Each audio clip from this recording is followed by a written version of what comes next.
I-10. It has closed parts of that highway. The eastbound lanes are closed right now at Eloy due to that crash, and what we know so far is that 3 people are dead. What's going on, Mother Truckers? I've had so many subscribers that tell me about this accident on the I-10. Basically, thousands of truck drivers were stuck, all lanes closed on westbound and eastbound mile marker 214.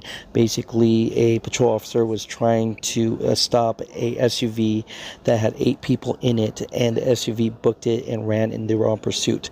Right at the mile marker 214, that SUV went into the eastbound lane and just went head-on collision with the semi-truck driver.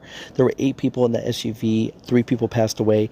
They will not say if one of those persons was the truck driver or not, because it's now become a really big investigation about trafficking.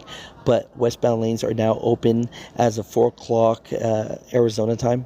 And so I'm just letting you guys know right now that eastbound lanes are still closed. So definitely find an alternate route, but I'll keep you guys updated. Thanks to all the subscribers that just messaged me and commented to me and let me know. Mother Truckers, be safe out there.